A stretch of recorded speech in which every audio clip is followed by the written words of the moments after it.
Olá pessoal, tudo bem? Vamos falar um pouquinho hoje sobre ligas metálicas, particularmente algumas ligas utilizadas em odontologia, né? Então, na odontologia, os metais já são usados há muito tempo, desde o século passado ou retrasado. De alguma forma, os dentistas da época tentavam utilizar o metal, né, na boca dos pacientes ou das pessoas que eles tinham lá na época, né? E a primeira técnica que foi divulgada na literatura foi uma técnica de fundição que foi apresentada por esse autor aí, Taggart. O que aconteceu? Na época, né, no começo do século passado, né, as pessoas, o homem, já utilizava o processo de fundição para fazer broche, para fazer brinco, colar, para fazer anel. Eles já utilizavam o metal para fazer algumas coisas. E eles fundiam esse metal de acordo com o que nós conversamos nas aulas passadas. Era uma técnica de fundição que ele pegava e incluía aquele metal dentro de um revestimento e aí, né, fazia o objeto em cera, incluía dentro do revestimento, tirava a cera e injetava o metal líquido. A gente já falou bastante isso, mostramos até uma aula passada aí, aquele besouro sendo fundido lá que nós pegamos na internet, foi bem interessante aquilo lá. Lá já é feito há muito tempo atrás, há muito tempo. E o Taggart, em 1907, ele pensou: pô, será que eu não posso fazer pegar um paciente, uma pessoa que tá com um buraco no dente, está com cárie, eu limpo aquela cárie, aí eu coloco cera dentro daquele buraco, põe cera lá dentro, né? Eu tento esculpir, mais ou menos, na cera, o formato que o dente deveria ter. Aí eu tiro aquela cerinha da boca do paciente, né? Tiro aquele pedacinho de cera que eu esculpi, e tento fundir igual a técnica do besouro que vocês viram lá, né? Aí vai transformar aquela cera em metal. Aí eu pego esse cimento e volto no lugar, e aí o paciente que está com aquele buraco não tem mais buraco, fica feito em metal. A ideia dele, né, era muito proveniente, deu certo, e ele acabou então publicando esse trabalho que nasceu nessa revista, né, que foi a técnica da cera perdida, que até hoje é utilizada na odontologia. Então, Taggart que trouxe para a odontologia, ela já existia a técnica, mas o Taggart trouxe essa técnica para a odontologia, né? Então, no início do século XX, né, a odontologia usava muito ouro, né? O Taggart, quando fundiu lá na época, ali trabalhava com ouro. O ouro, na época, tinha uma abundância muito maior do que tem hoje, né? Era mais fácil de encontrar. O ouro é um metal nobre, né? É um metal raro, né? Por isso que é difícil de se encontrar. Ele é caro também, né? Mas na época lá ainda tinha ouro. Depois veio a crise do ouro e aí, a partir de então, o ouro começou a ser um metal cada vez mais raro, um metal difícil de se encontrar e o preço dele então sobe mais ainda, né? Então começou-se a utilizar naquela época o ouro. O ouro era um metal que fundia um pouco mais fácil, né? A fundição dele era um pouco mais simples. Não precisava de altíssimas temperaturas, né? Depois começaram a verificar que precisava acrescentar alguns metais no ouro. O ouro era bom, mas ele era muito maleável, muito molinho. Maleável por quê? Porque apertava e ele cedia, né? Isso é o princípio da maleabilidade. Você comprime o metal e ele vira uma pizza. O ouro não é que virava uma pizza assim, né? Não era bem assim, né? O chumbo é mais maleável. Mas ele tinha essa capacidade de se deformar. Então falaram, bom, já que o ouro se deforma um pouquinho com a mastigação, com a carga, com a pressão, e vocês sabem muito bem que o ouro, de fato, para quem tem anel de ouro, por exemplo, se carregar uma mala pesada com um anel de ouro na mão, ouro puro, o anel vira um ovo, né? Ele entorta o anel, por causa dessa maleabilidade que ele tem, né? Então, eles pegaram e falaram, vamos tentar melhorar a capacidade do ouro, então vamos colocar um pouquinho de cobre, talvez, está aqui embaixo o número, cobre, um pouquinho de prata, um pouquinho de platina, tá? Então é legal a gente tentar colocar alguns metais dentro. Então a diferença entre metal e liga metálica é justamente essa, tá, Dudu? Você tem o metal puro, por exemplo, o cobre é um metal, o cobre é um metal. A prata é um metal, o ouro é um metal. Só que a partir do momento que você une dois ou mais metais, aí você passa que se chama liga metálica. Você passa a ter uma liga metálica. Liga metálica é a união de dois ou mais metais. Então, na odontologia, a gente usa muito liga metálica. A gente usa metal também na odontologia? Usa metal também. Por exemplo, quem faz implante trabalha com titânio. O implante é feito de titânio. O titânio não é uma liga metálica, é um metal. Titânio é metal, encontrado na natureza, né? Então ele é bem encontrado na natureza, na forma de óxido de titânio. Eles tiram lá, passa por um processo químico, etc., físico, e conseguem deixar o titânio CP, que se chama. Titânio CP por quê? Titânio comercialmente puro. É esse o titânio que é utilizado na odontologia para fazer implante. Agora, a partir do momento que você pega algum componente e junta com o titânio, qualquer que seja ele, aí você passa a ter uma liga metálica. Então, a união de dois ou mais metais. Aí o ouro precisava ganhar algumas características melhores e começar a colocar outros metais no ouro também. Né? Deixa eu ver aqui como é que muda aqui, que não está mudando. Aqui, mudou. E aí tem uma classificação, já nessa época, já antiga, né, de 32, essa classificação, que classificava os materiais à base de ouro, né? Uma liga metálica, no caso, de ouro. Né? A partir do momento que começaram a fazer liga de ouro, o ouro começou a ganhar algumas características do quê? De dureza. Né? Ele começou a ficar mais duro. De acordo com o metal que você misturava com o ouro, ele ia ficando mais duro. O ouro mais puro é mais mole. Então, por exemplo, esse tipo 1 aí que vocês estão vendo, com uma característica macia, a dureza dele é mais baixa, de 50 a 90, de dureza Vickers, provavelmente é uma liga metálica que tem muito ouro e pouco outro metal, porque o ouro tem as características de ter uma dureza menor, né, dele ser mais macio. Então, o ouro é assim. Então, provavelmente a tipo 1, uma liga macia, é uma liga que tem muito ouro. Aí você vai para o tipo 2, já não é mais tão macia assim. Quer dizer, provavelmente foi acrescentado algum metal a mais. E assim vai, na liga da tipo 3, você tem uma liga já dura, né? E a tipo 4 extra dura. Então a tipo 4 provavelmente tem muito pouco ouro. Tem ouro, lógico que tem ouro. Mas deve ter platina, paládio, irídio, deve ter alguma coisa lá dentro que deixa aquela liga metálica extra dura. Ela é bem mais dura que as demais. Então, dependendo na época do que se queria fazer, era utilizada uma liga do tipo 1, 2, 3 ou 4, dependendo do que você precisava fazer na boca. Né? Então, por exemplo, as próteses, nem tudo na boca precisa ser extra duro.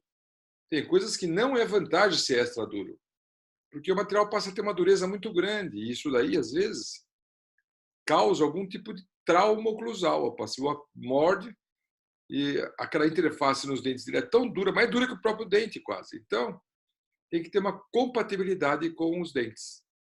Agora, por outro lado, você tem, por exemplo, estruturas metálicas que são utilizadas na boca, como as próteses parciais removíveis, eu vou mostrar para vocês já já, e ela tem uma parte de metal, aquela prótese que aparece os ganchinhos, né? Essa parte já é interessante ter uma dureza muito alta, porque é uma estrutura, é uma estrutura de metal que é feita e que precisa ter alta resistência, você não pode fraturar na boca aquilo lá. Então, eles trabalham com uma liga metálica extra dura, uma liga que, depois que você consegue dar um polimento, ela dificilmente perde, porque ela não risca fácil. Os metais mais macios, que é o tipo 1 aí, provavelmente, pelo fato de ter uma dureza Vickers menor, provavelmente são aqueles metais que riscam mais fácil, que perdem o polimento, né? Então, por exemplo, quem tem, vou me reportar de novo à aliança de ouro. Quem tem uma aliança de ouro, que é aquele ouro, né, nobre, com bastante ouro, né? Ele é maleável, portanto ele tem a dureza Vickers mais baixa, tem bastante ouro ali. Dá um polimento, quando põe a aliança, você fala, nossa, mas que aliança linda essa, nossa, olha, mas está com um brilho maravilhoso, está com altíssimo polimento. Só que a dureza Vickers dela é baixa, ela risca fácil, qualquer coisa penetra no metal, entendeu? A dureza Vickers é baseada naquele teste de dureza, que um diamante tenta penetrar no metal. E se penetrar, quanto mais penetra, menor a dureza. Então, qualquer coisa que bata ali no ouro, o cara pega um pouco de areia na mão e aperta. Aquela areia que ele apertou já começa a pigmentar, já começa a marcar o ouro, porque ele tem uma dureza muito baixa. Ao passo que se você pega, por exemplo, uma liga extra dura, que é o último item, que tem uma dureza víqueas bem mais alta, esse é difícil de dar polimento, mas depois que ele ganha o polimento, que consegue deixar ele brilhando, dificilmente ele perde, entendeu? São metais que não perdem o polimento fácil. Você põe ele na boca brilhando, ele passa 20 anos e está lá brilhando ainda. Por mais que se mastigue sucrilho em cima dele, ele ainda conserva o brilho, porque a dureza dele é altíssima superficial, né? Então, esse é um tipo de classificação que nasceu em 32, mas que pode ser usado até hoje, né? E aí, mais para frente, já na década final da década de 80, aí vocês podem ver que houve uma classificação quanto às propriedades da liga, mas aí não seria só as ligas de ouro, não, porque aí nós já tínhamos tido a crise do ouro, e aí outros metais apareceram na odontologia, e aí começou-se uma variedade de metais muito grande. Hoje a odontologia conta com muitos metais. E esses metais foram classificados também em macio, médio, né? Duro, extra duro, também foram. E dependendo da finalidade que você quer trabalhar, né? Você vai utilizar um material diferente, né? Que é interessante usar um material diferente. Depende do que você quer na boca, né? Tem casos que você não quer tanta dureza, tem casos que você quer mais maciez, tem casos que você necessita de muita dureza. Então, tá aí alguns exemplos. Por exemplo, no tipo 1 macia aí, ó, em que a gente não vai ter muita carga na boca, que são restaurações pequenas, você pode utilizar uma liga tipo macia. Nas inlays, que eu vou mostrar já uma imagem para vocês saberem o que é uma inlay, mas é uma restauração pequena que você faz, né? Se você tem já uma onlay, quer dizer, você já tem um recobrimento de cúspide, você está cobrindo a cúspide do dente, aí já não é importante já você usar uma coisa tão macia assim. É melhor você utilizar uma média, né? Que você já vai ter uma certa carga mastigatória. Não, eu estou fazendo lá uma prótese de 3 elementos. É o canino, o lateral e o pré, né? E é uma prótese lá que vai ficar meio extensa ali, eu tenho medo de quebrar, então vou usar uma liga mais dura ainda, né? E quando você trabalha com trabalhos mais extensos ainda, né? Trabalhos grandes na boca, que você tem uma extensão maior e que, portanto, vai utilizar muito metal e a prótese ela passa a ter um corpo extenso, aí você precisa de mais resistência ainda, você precisa de um bom polimento, porque ele vai ter que durar bastante tempo, e aí você pode lançar a mão de uma liga extra dura, né? Principalmente para infraestruturas, né? Quando você trabalha com infraestrutura, você vai fazer um trabalho na boca e você tem uma infraestrutura que precisa aguentar carga. Aquela infraestrutura que precisa aguentar carga precisa ter uma alta resistência, uma alta dureza, né? Então você lança a mão para uma infraestrutura colocar, por exemplo, uma prótese em ligas extraduras, que alguns exemplos eu vou dar para vocês. E aqui no caso, quais os casos que a gente utilizaria isso? Pinos, né? Núcleos, que praticamente é a mesma coisa que pinos, né? Não é igual, mas é mais ou menos a mesma coisa. Em próteses parciais fixas extensas, em próteses parciais removíveis, que está aí, PPF e PPR significa prótese parcial fixa e prótese parcial removível, né? Então, são próteses mais extensas, aí você precisa de uma liga extra dura. Então, para quem não soube, não imaginou o que era uma inlay, repara aí, ó. A inlay é uma restauração que se faz, ela não cobre cúspide, ela fica internamente no dente ali só. Ela tem um caráter interno lá, ela só pega a superfície oclusal, por exemplo. E ela não ganha as pontas de cúspide aqui, ó, não ganha. Então, o paciente, quando mastiga, a cúspide dele, a natural, ainda trabalha, né? Trabalha normalmente. Ao passo que você pega uma onlay, por exemplo, aí você já tem uma parte da cúspide recoberta, que não aconteceu aqui, ó. Aqui a restauração é maior agora, ó. E você tem uma onlay aí, já cobre a cúspide, você pode preservar uma ou duas cúspides, não importa, mas a ponta da cúspide é coberta, ó. A ponta da cúspide já é coberta. E você tem as coroas. As coroas você cobre todo o dente, né? Ela envolve todo o dente. A coroa ela envolve Então, você tem que ter um dente extremamente preparado. Só fica lá, olha, estão vendo aqui um tipo de um cone lá embaixo, que é um preparo, e esse preparo vai receber uma coroa. Essa coroa já não pode ter a mesma característica de metal que tem uma inlay aqui, ó. Essa inlay não, essa inlay às vezes até é interessante ser mais macia, porque ela se acomoda melhor. O paciente, quando mastiga, ela absorve um pouco mais de impacto, porque ela tem uma característica um pouco mais macia, só que não tem a mesma dureza e não tem muitas vezes a mesma resistência que tem uma liga mais dura, né? Quanto à nobreza, as ligas também são classificadas, né? Houve uma classificação se as ligas são mais nobres ou menos nobres. E a nobreza está muito ligada à quantidade de ouro, né, que os metais têm. Então, você tem metais altamente nobres, ou seja, metais que têm bastante ouro, né?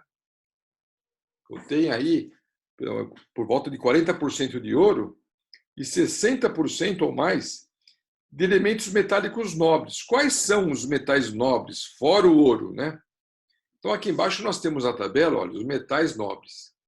E eu vou pedir para vocês memorizarem isso daqui, porque isso aqui é interessante vocês. Não é que precisa decorar quais são os elementos metálicos nobres, mas se você conseguir decorar, é melhor, né? Memorizar isso daí. Porque é bom saber quando você pegar uma liga metálica, você olhar na bula qual é a liga que você vai usar na boca do paciente. Se você está com uma liga lá básica, uma liga mais de segunda categoria, né? Ou você tem uma liga lá que realmente é nobre.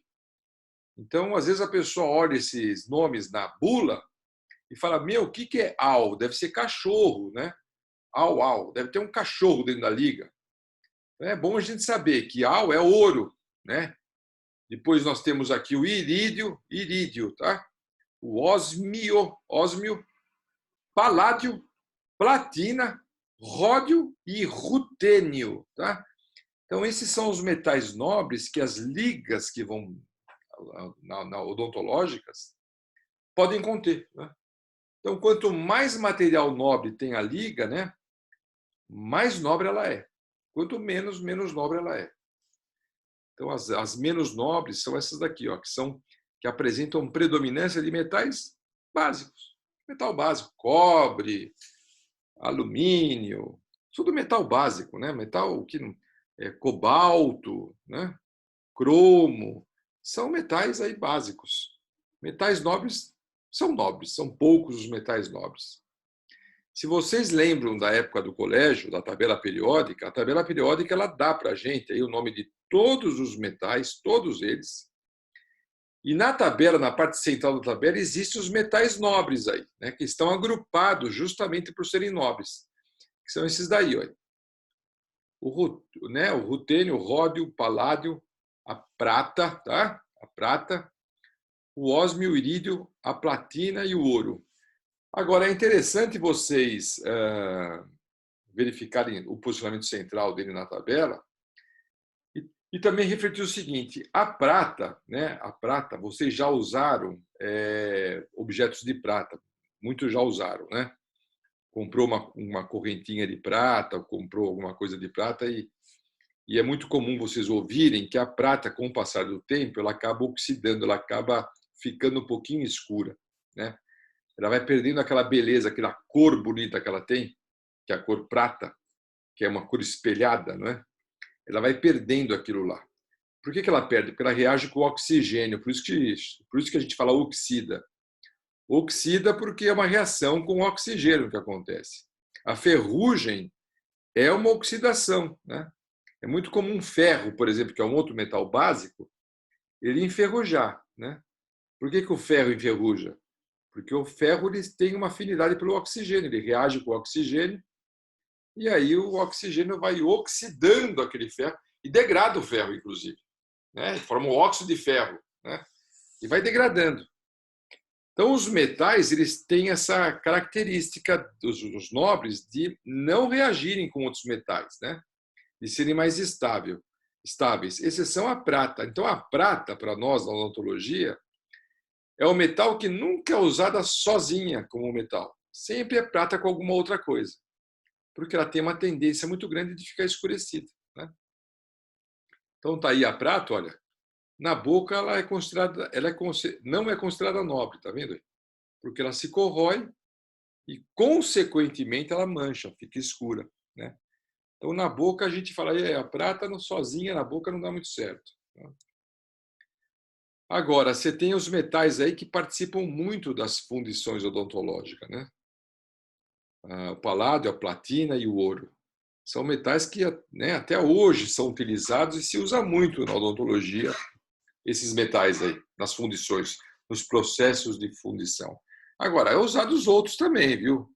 Existe ouro iridiado, que se chama. Isso aqui é o irídio.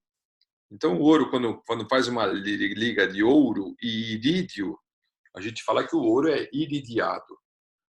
Então, existem as ligas de ouro que trabalham com os outros também. Mas essas quatro aqui são meio cabeça de chave nas fundições, né? É interessante vocês memorizarem aqueles nomes lá para vocês não passarem depois vergonha quando estiverem com uma bula na mão e vocês saberem qual metal que é, né? O que a gente gostaria que a liga tivesse, né? Quais são as propriedades? Em primeiro lugar, a gente quer que ela seja compatível com o meio bucal, ou seja, que ela tenha um casamento bom com os tecidos. Ela não pode irritar a gengiva, ela não pode causar inflamação, né? Ela não pode ser desconfortável, dar sensação de metal, né? Tem metais que não são muito compatíveis com a boca, né? Dá uma sensação ruim, né?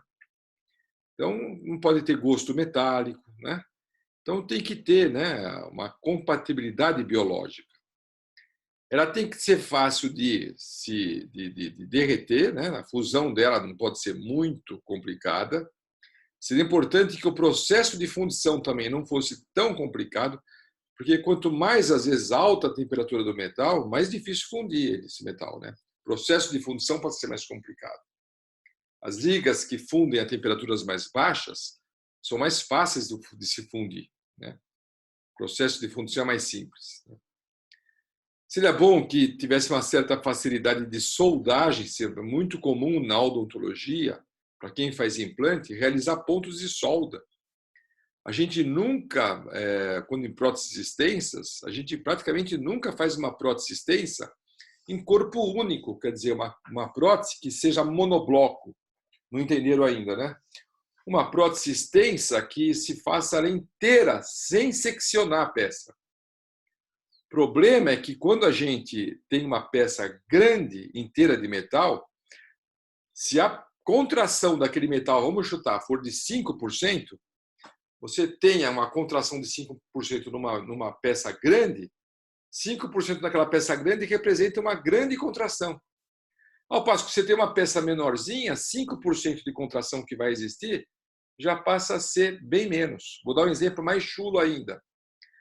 Se você tem uma estrada que tem 1 quilômetro e essa estrada se contrai em 1%, né, vamos supor, a contração dela vai ser de 10 metros, vamos dizer. Se você tem um centímetro, uma estrada de 1 centímetro de comprimento, a contração dele vai ser de micrômetros. Então, se o corpo for muito grande, apesar de ser 5% também, a contração vai ser maior na hora da fundição, etc. Né? O metal ele esquenta, ele expande, né? E depois, quando ele começa a esfriar, ele se contrai, como nós já falamos muitas vezes em aula, né? Então, é interessante a gente não ter um corpo único. A gente secciona a peça, a prótese, e depois faz pontos de solda, né? É bom que ela dê um bom polimento e que esse polimento seja duradouro, né? Como nós falamos, o polimento está diretamente relacionado à dureza. Então, quanto mais duro for o metal, melhor polimento ele dá, mais duradouro é o polimento. E é interessante que ela tenha uma certa facilidade de polir. Metais extremamente duros são muito difíceis de polir. É bem verdade que depois de polidos, eles não perdem o brilho, né? Não perdem o seu polimento. Mas para conseguir o polimento é um sacrifício muito grande. Então tem que tentar temperar o metal para não ser tão difícil de polir também. Ele mantém o polimento, mas não que seja uma coisa impossível, né? Então é interessante que o metal também tenha pouca contração de solidificação aqui, ó. Então, na hora que você fundiu, ele vai se contrair. E é interessante que ele não se contraia demais, porque isso piora o quadro, né? Você perde a adaptação, né? Então, é interessante você ter uma contração menor. Ele tem uma mínima reatividade com o metal, com o material do revestimento, ou seja, o revestimento ele vai ficar em íntimo contato com o metal. Lembra do besouro? Que foi incluído, pegou um líquido lá, já jogou, e o besouro ficou envolvido por aquele líquido que ficou duro que nem o gesso. Aquele é o revestimento, né? Quando você vai fazer uma peça metálica, você insere a peça e coloca ela dentro do revestimento. Se aquela cera começar a reagir com o revestimento, você vai ter algum problema. Então é importante que não tenha essa reação, que está escrito aí, ó. Mínima reatividade com o metal, com o material do revestimento. É importante que os dois não tenham muita compatibilidade entre eles, que eles não reajam. Porque se houver reação química entre a cera e o revestimento, ou com o metal com o revestimento, que seja, vai dar problema, não é? A peça vai sair, o metal vai sair, como é que se fala? Com outros produtos dentro dele, ele vai sair não puro, né? Ele vai sair contaminado, esse é o termo que eu estava querendo pegar. Ele vai sair contaminado, esse é o termo. É bom que ele tenha uma boa resistência ao desgaste, quer dizer, que se não um desgaste fácil na boca, tem uma alta dureza, e quanto maior a dureza, mais difícil de polir. Mas depois que conseguiu o polimento, mais difícil de despolir, né? E que tem uma excelente resistência ao manchamento e à corrosão. Que o metal não manche na boca, né? Você põe o metal lá, ele permanece com aquela cor durante um bom tempo. Isso seria o ideal de um metal, né? De uma liga metálica para a gente utilizar na boca. Dessas ligas metálicas ou dessas restaurações de metal que nós vamos fazer, elas são classificadas em dois grupos. As restaurações metálicas diretas são aquelas que nós fazemos diretamente na boca do paciente. Então, você pega lá a boca do paciente e põe metal na boca. Você põe lá na boca dele, esculpe o metal, você faz aquilo lá. É você que faz. Você põe o metal lá, mas eu consigo pôr o metal? Consegue, consegue. Tem alguns exemplos. Um que se usa até hoje, mas está, vamos dizer assim, começando a entrar em desuso, que é o amálgama. O amálgama é uma liga, né? É uma liga metálica, à base de prata, né? Tem prata no amálgama, mas não é só prata. Tem mercúrio, tem um monte de coisa, tem zinco, tem um monte de coisa lá. Então, o amálgama, você mistura ele com mercúrio, né? Você ou uma máquina faz isso para você. Antigamente, os dentistas misturavam para fazer amálgama, eles tinham um pistãozinho assim, punha num copinho de vidro e ficava misturando assim aquele negócio para poder trabalhar. Hoje já tem máquina que faz isso para nós, né? Então a máquina ela mistura para você. Você tem essa máquina no consultório, que é o amalgamador que se chama, e ele mistura. Nós temos na faculdade, inclusive, né? O amalgamador. Ele mistura, ele faz a mistura para você e você deposita o material dentro da cavidade, dentro do dente. E aí espera, ele vai endurecendo, ele vai endurecendo, vai cristalizando, vai endurecendo. Então, até o amálgama você consegue, dá até tempo de você esculpir, dá tempo de esculpir. O ouro já não se usa mais desse tipo direto, né? O ouro só pode usar hoje em sistemas indiretos, quer dizer, vai para um laboratório. O direto, que se usa em consultório, o ouro hoje não se usa mais. Era usado antigamente. Antigamente os dentistas compravam ouro em folha. O ouro vinha em folhas, como se fosse um papel. Ele cortava um pedaço daquele ouro em folha e o ouro, por ser muito maleável, ele amassava aquela folhinha de ouro, punha no dente e aí condensava. Ele ia apertando, tinha até uma máquina para condensar, para bater assim, pá, pá, pá, pá, pá, pá. Ia batendo e aquele ouro ia sendo socado dentro da cavidade. E o dentista, então, depois que ele socava bem, ele brunia, apertava, dava um brilho, ele passava os brunidores que tinham na época, ele esfregava, esfregava, e aí ele conseguia dar uma ligeira lá, escultura usando uma broquinha, alguma coisa, porque o ouro, depois que bem compensado, era difícil de mexer com ele. E essas restaurações funcionaram durante muitos anos, viu? Principalmente na década de 40, década de 50, se fazia isso daí. Depois o ouro foi subindo, foi desaparecendo, mas hoje não se usa mais ouro compactado dessa forma. Hoje, quando a gente vai trabalhar com algum metal na boca, que se quiser o ouro, a gente vai nessa técnica aqui, que é a técnica indireta, quer dizer, ela não vai diretamente para a boca do paciente. Você molda o paciente, molda, faz um modelo de gesso, você já mais ou menos já tem uma experiência disso. Esse modelo de gesso vai para o laboratório e o laboratório vai fazer naquele modelo de gesso, né, um enceramento, vai fundir a peça e vai te devolver uma coroa em metal para você cimentar, então ela já vem pronta. Você não vai esculpir na boca mais, não precisa mais, o laboratório faz isso para você, não é? E aí você faz uma restauração metálica fundida, que é o primeiro exemplo aqui, ó. Agora, existe também, hoje em dia, um sistema computadorizado, com uma fresadora computadorizada, também ligada ao computador, que ela faz a escultura também. Nem a escultura não é feita pela técnica da cera perdida, que foi feita por Taggart lá.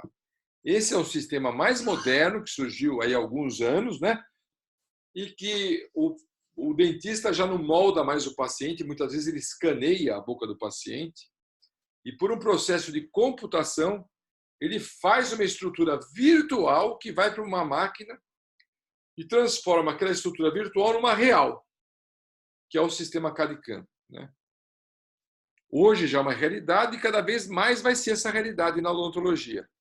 Mas as restaurações fundidas feitas em laboratório ainda estão muito em alta e ainda se vai usar durante muitos anos, viu? Isso aqui, ó, é feito em laboratório, né?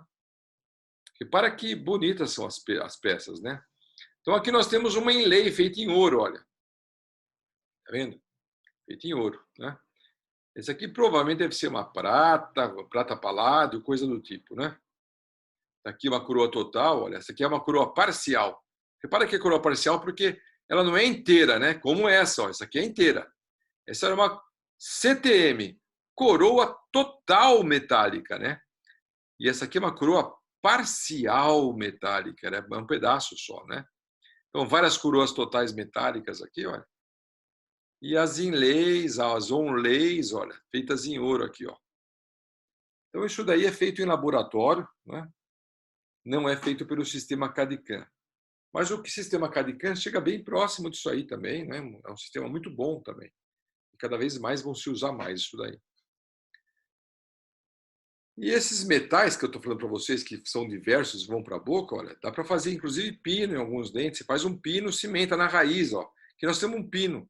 O paciente tem a raiz dele aqui dentro ainda, e aqui nós estamos vendo a pontinha do que a gente chama de núcleo, né? Então aqui, ó, tem um pininho aqui dentro, né? Que é o mesmo metal que foi feito esse. E esse metal aqui é douradinho, porque isso daí é uma liga de cobre, né? Que hoje pouco se usa mais. Hoje pouco se usa esse metal aí. Antigamente era chamado comercialmente de Duracast. É uma liga de cobre e alumínio. Mas hoje se pouco usa isso daí. Por que o problema do cobre e alumínio? Porque ele acaba também oxidando. É que ele ficava como infraestrutura. Então, depois a gente cimentava a coroa em cima disso e ele ficava protegido. Mas até hoje os laboratórios ainda fazem, viu? Ainda fazem com esse metal aí. E aqui está sendo provado, olha, um copinzinho, é um coping que chama. Esse coping, olha, depois que ele assenta, ele fica assim, ó. Tá vendo? É um metal que hoje ele pode ser feito numa liga de níquel cromo ou pode ser feito numa liga de cobalto cromo, que são materiais extremamente rígidos, duros, né? Uma dureza altíssima. Não tem flexibilidade quase nenhuma, né? Tem esse aspecto cinza. E esse metal era adaptado, colocado na boca para ver a adaptação, e sobre ele depois é aplicado cerâmica. Então a cerâmica gruda no metal. Então veja que é um trabalho de uma infraestrutura de metal, e sobre essa infraestrutura depois é aplicado cerâmica. Fica assim, ó, com essa aparência. A coroa fica bonita, ela fica da cor do dente, tá vendo? É uma coroa. Só que essa coroa é chamada de coroa metalocerâmica, porque ela tem na parte interna dela uma casquinha de metal. Coroa metalocerâmica porque tem o metal. Tem uma casquinha. E a cerâmica vem por fora, né? Então veja que são trabalhos que a gente utiliza metal. A odontologia ainda utiliza bastante metal, né? Hoje nós temos uma tendência grande de não se usar mais metal na odontologia ou usar cada vez menos, né? Quem usa aparelho ortodôntico, por exemplo, que põe aqueles metaizinhos na boca, né? Hoje já tem os aparelhos invisíveis, que são feitos em cerâmica, né? Os brackets são feitos em cerâmica, o fio é invisível também. Não é que é invisível, ele é menos visível, né? Mas são todos componentes já que nem sempre são metálicos. Aqui um exemplo, olha, de uma prótese que vai ser feita em todos esses dentes em metalocerâmica para esse paciente. Então veja, o que é uma prótese, ele foi preparados os dentes anteriores, foi esculpido os dentes anteriores, isso aqui é feito em laboratório de maneira artesanal, não é? E aí foi colocado 2 sistemas de encaixe aqui, olha, na cera, olha, vocês estão vendo? Que o paciente na região posterior aqui, onde ele não tem dentes, tanto desse lado quanto desse, vamos vir para cá agora, ó, tanto desse lado aqui, ó, quanto desse outro lado que ele não tem dente, aqui ele vai usar uma removível, uma prótese que ele vai tirar e pôr. E essa daqui é uma prótese fixa, que vai ser cimentada, portanto ele não consegue mais remover. Então nós temos aqui 1, 2, 3, 4, 5, 6, 7, 8 elementos dessa prótese fixa, que vai ser cimentada aí. E o paciente, portanto, não consegue removê-la. Depois ele vem e coloca a removível, que é uma prótese parcial removível, que nós falamos lá, uma PPR, né? E a removível ele remove para dormir, para limpar, para higienizar. E ela vai vir encaixada nesses 2 sistemas que vocês estão vendo aqui, ó. Então veja que trabalho artesanal e artístico. E é metálico, né? Que é o mesmo caso isso aqui, ó. Depois que essas coroas foram preparadas, etc., foram desgastadas nos lugares certos, tudo isso nós vamos falar na prótese depois com vocês. Mas aí esse excesso de cera aqui é removido, o dente passa a virar como se fosse uma casquinha somente, olha. E essa casquinha é fundida, ó, que já foi fundida. Então repara que esses 3 elementos estão soldados, ó a solda aqui no meio, ó. Ó, estão soldados. Esses 3 aqui, ó, estão soldados, ó a solda aqui no meio, ó. Esses 2 aqui não estão soldados, tá vendo? Então, provando essa estrutura de metal na boca do paciente, está aqui, ó, a prova do metal. E agora, ó a solda aqui, gente, ó ela aqui, ó ela aqui em amarelinho, tá vendo? Tá dando para ver? Então, tem que ter uma possibilidade de se soldar. Então, é feita uma prótese não em monobloco. Ele é feito em partes, tudo individual, e depois solda, né? Justamente por causa da contração do metal. E em cima dessa casquinha de metal, depois vai ser aplicada uma cerâmica, mas o metal fica como infraestrutura. Então, olha, em cima daquela casquinha foi aplicada a cerâmica aqui, ó. Embaixo disso aqui está tudo cheio de metal, né? Aqui estão os 2 sistemas de encaixe, olha, que eu falei para vocês que vai ter a removível, mas olhando de frente, olha, a gente não enxerga o metal, a gente só enxerga a cerâmica. Provando essa parte de cerâmica na boca, olha, lembrando, não esqueça nunca que embaixo aqui tem o metal. Então tem regiões que tem ponto de solda aqui, olha, que o paciente, portanto, não vai conseguir passar fio dental aqui, ó. Para passar fio dental, ele tem que usar um passa-fio, ele passa por baixo da coroa aí. Mais para frente na próxima nós vamos explicar, porque o paciente não pode ficar sem higienizar isso daí, não é? Então aqui ele vai ter que passar um fio por aqui, ó, nesse buraquinho que vocês estão vendo. Tem uma agulha especial, é uma agulha de plástico que ele passa o fio dental aqui para poder higienizar isso aqui, ó. O paciente que usa uma prótese com esses tipos de pontos de solda não consegue passar fio dental de maneira convencional. Então ele tem que lançar a mão, né? O dentista tem que orientar que a higienização desses dentes vai ser um pouquinho diferente, né? E aqui está sendo confeccionada já removível, olha, a estrutura. Então imagine, esse metal tem que ser extremamente rígido, né? Tem que ter uma dureza alta, né? Porque ele vai usar uma prótese aqui que ele vai tirar e pôr. Então não pode ter muita maleabilidade esse metal. Olha aqui a prova do metal na boca agora, olha. Da removível, então isso aqui vai ser cimentado na boca e isso aqui ele vai conseguir remover da boca quando ele for dormir, quando for higienizar, etc. Aqui já estão os dentes artificiais agora dessa prótese removível, repara aqui, ó. E aí esse paciente vai ficar usando uma prótese desse naipe. Todos os dentes desse paciente são artificiais, sem exceção. Os da frente são dentes em cerâmica, metalocerâmica, que nós já falamos, né? E os dentes do fundo aqui dos molares, olha, que estão na removível, são dentes em resina. Então, ele tem dentes de resina e dentes de cerâmica aí, ó, mostrando esse mesmo paciente já com a prótese na boca. Então, repara que esses dentes aqui são todos de cerâmica e esse último aqui é de resina, tá vendo? Inclusive, aparece um pedacinho da gengiva aqui, ó, artificial do paciente que foi feito, que também é feito em resina. E do outro lado, a mesma coisa. Aqui são os dentes de cerâmica e aqui os dentes de resina. E aqui a gengiva artificial em resina também, né? Essa paciente tinha embaixo e em cima, tudo dente de cerâmica. Isso aqui de baixo também é tudo dente de cerâmica. Coroa metalocerâmica que foi feito para ela. Olha lá, né? Tudo em cerâmica. Só nessa parte mais final aqui, turma, só para fazer algumas considerações para vocês, né? Existe uma classificação das ligas para restaurações metálicas, né? Para restaurações metalocerâmicas ou para estrutura de prótese parcial removível. Logicamente que vocês não precisam saber de cor tudo isso daí, né? Não precisa saber. Não vou perguntar na prova de vocês qual é o metal nobre que é utilizado na metalocerâmica. Aí você tem que pôr isso daqui, ó. Ou quais os metais nobres que são utilizados na coroa metalocerâmica. Qual é o metal básico que é utilizado na coroa total metálica, né? São todos esses daqui, ó. Mas isso aqui é um bom roteiro para vocês terem, porque isso aqui, com isso daqui, você mais ou menos sabe, a grosso, assim, de um painel de tantos metais que são utilizados na boca e qual a utilidade deles, né? Então já é um painel bem interessante que a gente tem aí de saber mais ou menos quando se faz coroa, quando se faz, né, metalocerâmica, coroa total metálica, quando se faz removível. E essa daqui está mostrando o Brasil aqui, olha, isso daqui, por exemplo, esses metais básicos, que são utilizados só no Brasil, em outros lugares não são, né? São ligas com metais baratos, né? São metais básicos, cobre, alumínio e prata e estanho, são metais baratos.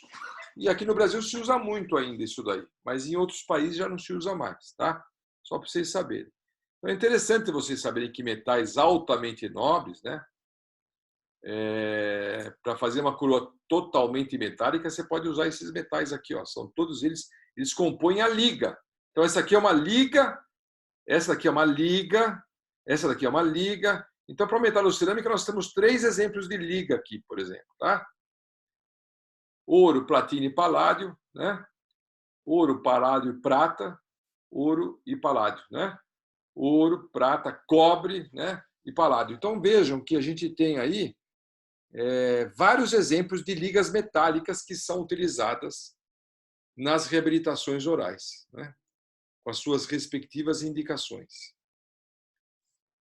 Esses metais, só de curiosidade, eles podem passar por um processo de tratamento térmico para eles melhorarem algumas propriedades. Então, por exemplo, caso você tenha uma liga lá e você tem ideia de, nessa liga, deixá-la mais resistente ou menos, deixá-la mais dura ou mais mole, você consegue, através de tratamentos térmicos,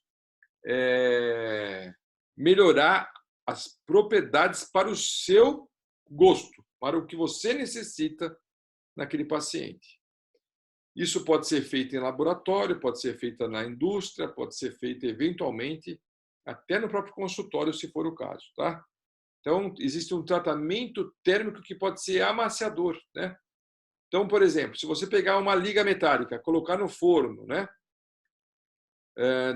A liga, ó, de metais altamente nobres ou nobres, né? Você põe esse metal no forno a 700 graus, deixa lá durante o tempo para aquecer essa temperatura, né? 10 minutos. E aí você esfria esse metal rapidamente na água, joga ele na água, ele está bem quente, você joga ele na água, você vai diminuir a resistência à tração dele, ele vai ter uma perda da resistência à tração, vai diminuir esse limite de proporcionalidade, ou limite proporcional, que é o limite de elasticidade do material. Você vai diminuir a dureza, mas vai deixar ele mais dúctil, ou seja, você vai pegar esse metal teoricamente, né? O metal mais dúctil é aquele que você estica e ele não rompe, né? Ele se deforma, mas não rompe. O metal fica mais dúctil. O maleável é o contrário. O maleável é aquele metal que você aperta e ele se transforma numa hóstia, numa chapa. Quanto mais ele se transforma em chapa, mais maleável ele é. O dúctil não. O dúctil, quando você estica o metal, e ele não fratura, ele começa a esticar. Eu mostrei um vídeo para vocês na aula de um teste que era feito do metal, que ele começa a esticar, o metal fica fino no lugar e aí faz pá, e quebra.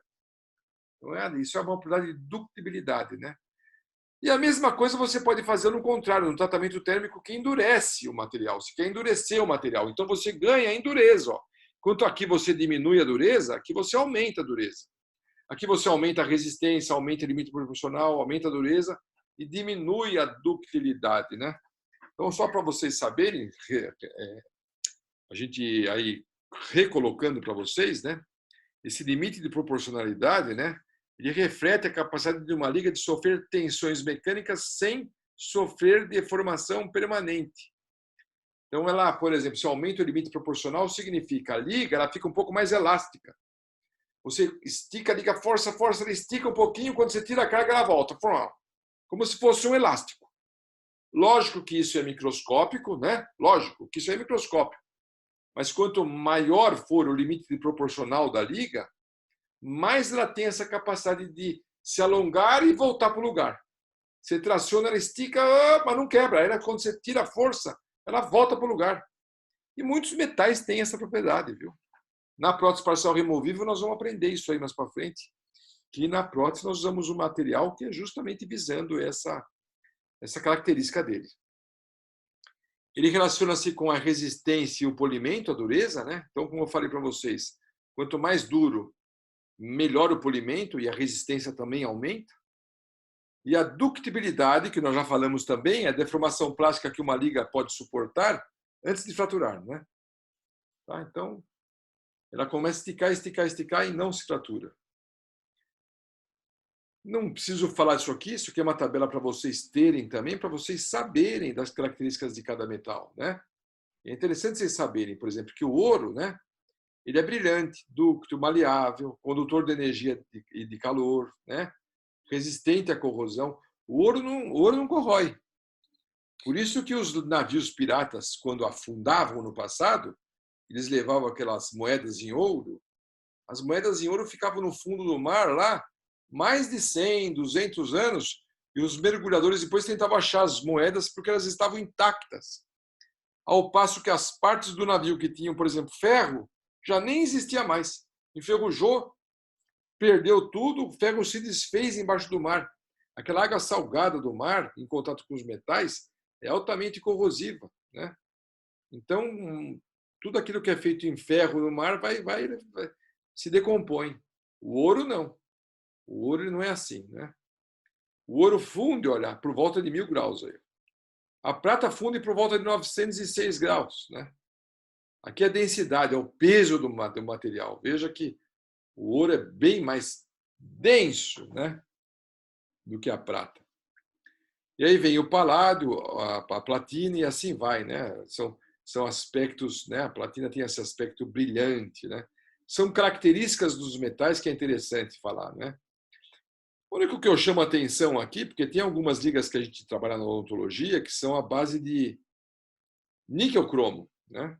Coroas metalocerâmicas feitas em níquel-cromo. E hoje, o níquel-cromo é cada vez menos utilizado na odontologia, porque muitas pessoas, principalmente as mulheres, são alérgicas ao níquel. Então, sabe aquelas...